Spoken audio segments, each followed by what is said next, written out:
Assalamualaikum warahmatullahi wabarakatuh. Alhamdulillah hamdan wa syukran lillah, wassalatu wassalamu ala rasulillah Sayyidina Muhammad ibn Abdullah, wa la hawla wa la quwwata illa billah, amma ba'du.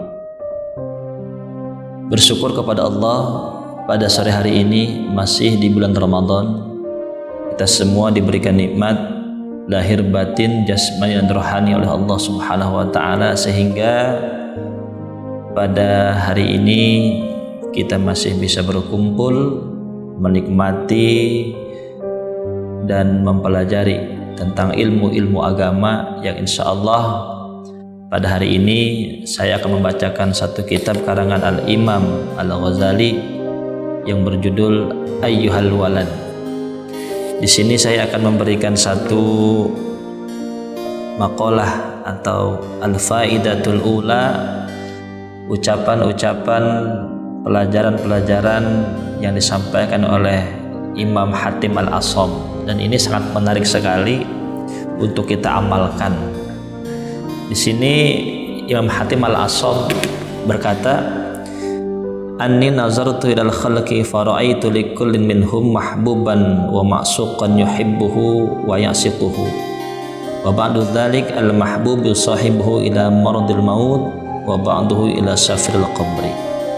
Yang artinya, sesungguhnya aku telah mengamati, aku telah melihat fenomena yang terjadi di makhluk atau di antara manusia.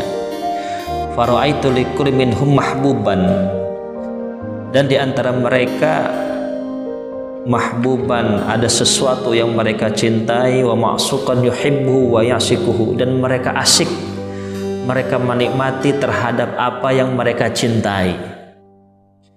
Padahal wa ba'du dzalika al mahbub yusahibu ila maradil maut, dari sebagian yang mereka cintai hanya ada yang mengikuti sampai nyawa dicabut oleh malaikat Israel, wa ba'duhu ila safil qabri, dan ada juga sebagian yang mereka cintai hanya mengikuti sampai pinggir kuburan.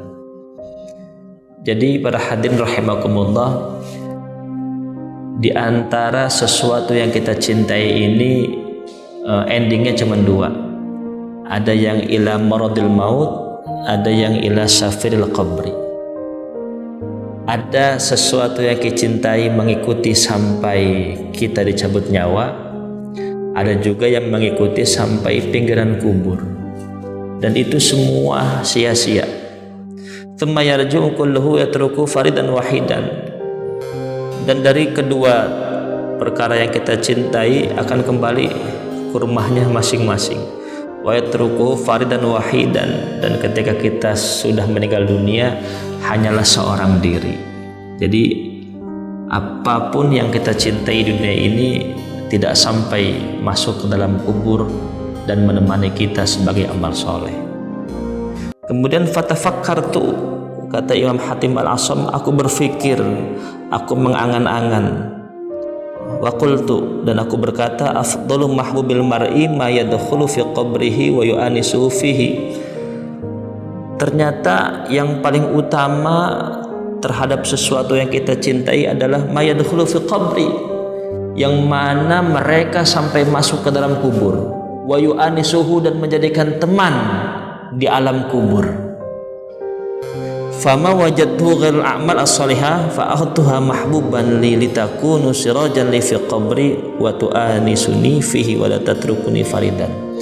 Dan aku tidak menemukan sesuatu yang dicintai yang sampai masuk ke dalam kubur illa kecuali amal soleh yang menjadi sirajan, cahaya, wa tu'anisuhu, yang menjadi penenang, menjadi penerang, menjadi teman, la tatrukuni faridan, yang tidak meninggalkan kita seorang diri di alam kubur, yaitu amal soleh. Masya Allah, di dalam maqalah ini kita dapat mengambil pelajaran bahwasanya setiap kita pasti ada mahbuban, pasti ada sesuatu yang kita cintai, baik istri, anak, harta benda, pangkat atau jabatan. Tapi yang kita cintai itu tidak lama. Tidak lama hidup bersama kita, menemani kita. Paling mereka yang kita cintai hanya menemani sampai kita meninggal. Ada juga yang mengikuti sampai kita di pinggir kubur saja. Kecuali amal soleh. Amal soleh, dia tidak akan meninggalkan kita sendirian. Dan dia akan menjadi penerang, melapangkan alam kubur, meninggikan derajat, dan memasukkan kita ke dalam taman surganya Allah Subhanahu wa Ta'ala. Mari sama-sama kita memilah dan memilih apa yang kita cintai. Jangan sampai bertepuk sebelah tangan. Oleh karena itu, kami mengajak di bulan suci Ramadan ini, mari sama-sama kita melakukan amal soleh. Tadarus Al-Quran, i'tikaf di masjid, kemudian menyisihkan sebagian harta kita di jalan Allah Subhanahu wa Ta'ala, menuntut ilmu, berakhlakul karimah, karena itu semua adalah amal-amal yang bukan hanya sekedar mengikuti kita sampai meninggal, bukan sekedar mengikuti kita sampai ke pinggir kuburan, tapi juga dia yadkhulu fi qabri, masuk ke dalam kubur menjadi penerang, menjadi teman sejati sampai hari kiamat. Sekian dari kami, mudah-mudahan bermanfaat. Wabillahi taufiq wal hidayah. Wassalamualaikum warahmatullahi wabarakatuh.